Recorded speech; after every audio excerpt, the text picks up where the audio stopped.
নমস্কার বন্ধুরা, আজকে আমাদের বাড়িতে দিদি এসেছে। তো আমার বন্ধুর বাড়িতে এসেছি। বন্ধুর একটি ফার্ম আছে, তো মুরগি নিতে এসেছি। জমিয়ে খাওয়া দাওয়া হবে। দেখা যাক কোন মুরগিটা ভালো। এই মুরগিটা দারুণ হবে। জানো আমি ওই বড়টা খাবো। হ্যাঁ হ্যাঁ হ্যাঁ টাকার মতন খাবো। দেখো নমস্কার বন্ধুরা, জাদু কড়াই রান্নার চ্যানেলে আপনাদের স্বাগত জানাই। 22টা মুরগি নিয়ে আসছে ফার্ম থেকে। আজকে আমি মুরগিটা অন্যভাবে রান্না করব, ভিডিওটা শেষ পর্যন্ত দেখেন। প্রথমেই আমি লেবু কাইটা নিলাম। একটা লেবু দিয়া আর 1 চামচ লবণ দিয়া মাংসটাকে 20 মিনিট মাইখা রাখবো।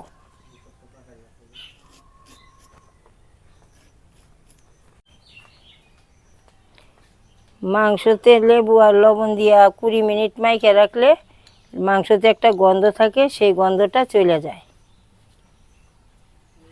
রূপা, তুই লেবু আর লবণ দিয়ে মাংসটাকে মাইখা নে, আর আমি পেঁয়াজ রসুনগুলোকে কাইটা নিই।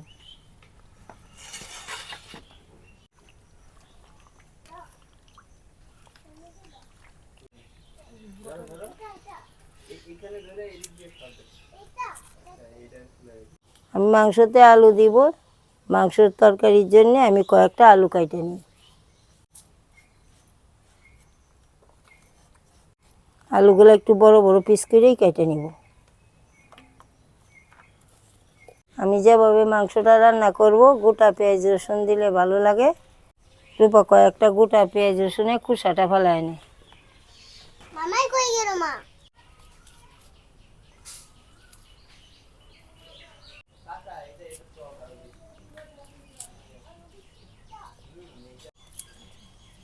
তো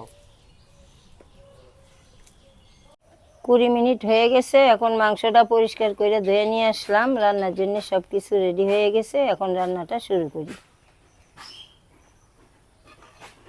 কড়াইটা গরম হয়ে গেছে, কড়াইতে সরিষার তেল দিয়ে দিই।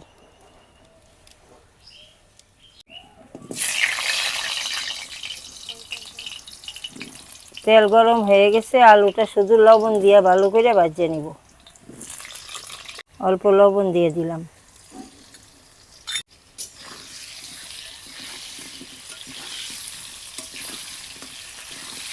আলুটাকে হালকা ভাজতে উঠায় নিলাম।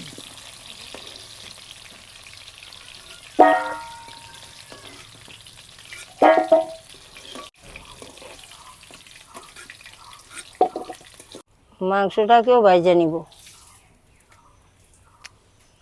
আমি যেভাবে রান্না করব, এইভাবে রান্না করলে মাংসটাকেও আলাদা ভাজে নিতে হয়।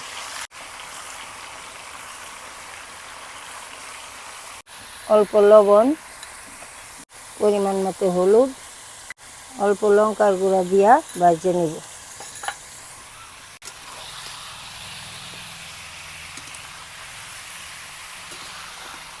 মাংসটা ভাজা হইতে হইতে আমি একটা বাটিতে বাটা মশলাগুলো মিশিয়ে নিব। বাইটা রাখা জিরা মহরি,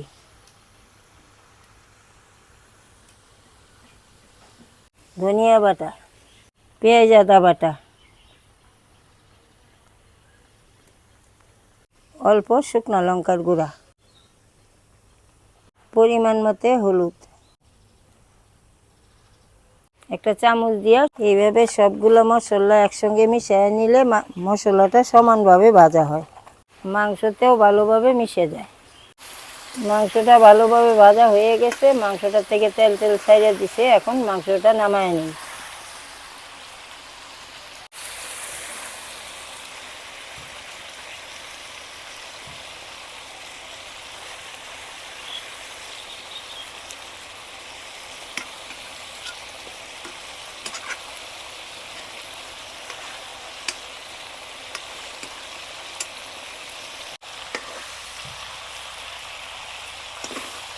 মাংস ভাজা তেলে আর অল্প তেল দিয়ে ফোড়ন দিয়ে দিব।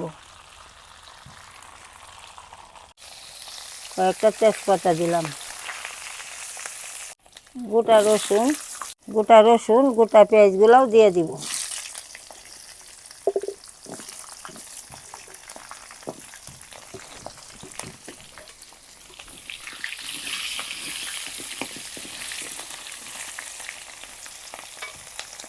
এখন কুচি করা পেঁয়াজগুলোও দিয়ে দিব, রসুনের কোয়াগুলোও দিয়ে দিলাম।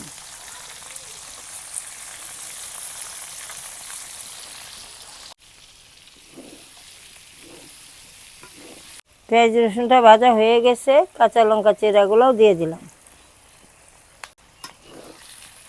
পেঁয়াজ রসুন কাঁচা লঙ্কা ভালোভাবে ভাজা হয়ে গেছে, বাইটা রাখা মশলাগুলো দিয়ে দিই।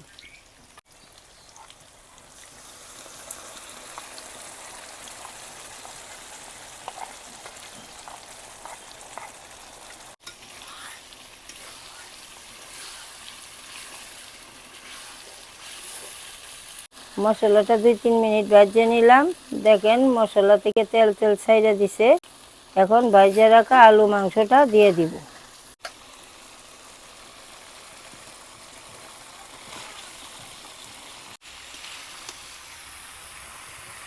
এখন কাইটা রাখা কয়েক পিস টমেটো দিয়ে দিলাম।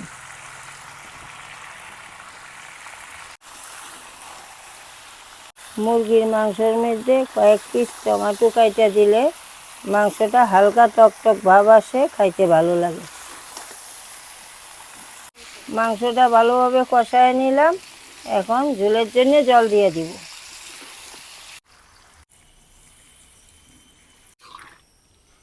তরকারিটা 10 মিনিটের মতন জাল করে নিলাম। এখন 2 চামচ মিট মশলা দিয়ে দিব।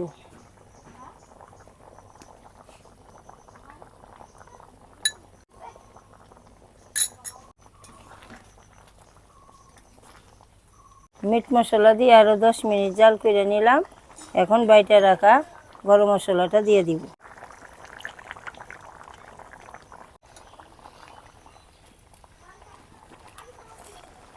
গরম মশলা দিয়ে আরও 5 মিনিট জাল করে নিলাম।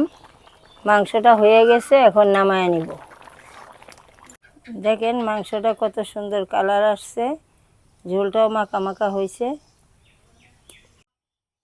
অবশ্য জাল হয়ে গেছে, বুঝছো, শুকায় যাইব আলুতে। তো শুকনাই বানায়। আপনারাও এরকমভাবে আলাদা আলাদা ভাইজা গোটা পেঁয়াজ রসুন দিয়ে রান্না করে খায়া দেখবেন, খুবই ভালো লাগে। চ্যানেলটাতে নতুন হলে অবশ্যই সাবস্ক্রাইব করবেন। কালকে আবার দেখা হবে নতুন রেসিপি নিয়ে। সবাই ভালো থাকবেন।